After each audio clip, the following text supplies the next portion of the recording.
Vector into two और मोर vectors.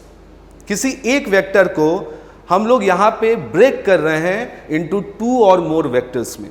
जैसे यहां पे वेक्टर सी को मैंने वेक्टर ए और बी में ब्रेक किया, तो ये वेक्टर ए और बी जो है वो क्या कहलाएंगे? Components of vector C.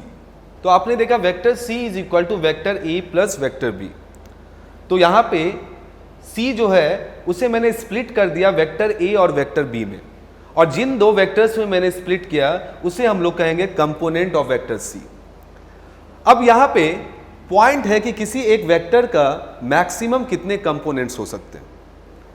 तो यहां पे जैसे आपने देखा इस फिगर में कि वेक्टर ए और वेक्टर बी को मैं ऐड करूं तो वेक्टर सी मिला। अब सपोज कि एक वेक्टर इधर है D, this is your vector E and this is your vector F. अब again vector D plus vector E plus vector F ये फिर से वेक्टर सी के बराबर होगा। That is vector C is equal to vector D plus vector E plus vector F. तो यहां पे फिर से वेक्टर डी, वेक्टर ई और वेक्टर एफ, इन्हें हम लोग कहेंगे these are known as components of vector C. तो इससे पहले आपने देखा वेक्टर सी को मैंने दो वेक्टर्स में स्प्लिट किया। अब यहां पे आपने देखा वेक्टर सी को मैंने वेक्टर डी, वेक्टर ई और वेक्टर एफ में स्प्लिट किया, मतलब अब इनके तीन कंपोनेंट्स होंगे। अब अगर मैं चाहूं सपोज कि एक वेक्टर इधर है वेक्टर a1, एक इधर है वेक्टर a2, एक इधर है vector a3, suppose vector a4,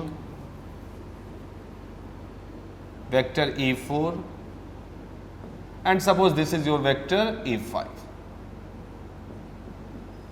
तो यहां पे फिर से according to polygon rule of vector addition अगर आप इन सारे वेक्टर्स को ऐड करोगे तो फिर से आपको वेक्टर सी मिलेगा।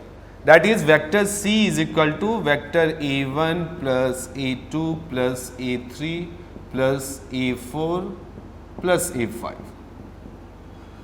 तो ये फिर से ये पांचों को हम लोग क्या बोलेंगे? Component of vector C. This 5 vectors are known as component of vector C. तो किसी भी एक वेक्टर का infinite number of component vectors हो सकते हैं, इनफाइनाइट। लेकिन अगर आपसे बात की जाए कि ऐसे कितने वेक्टर्स होंगे, कंपोनेंट वेक्टर्स होंगे जो एक दूसरे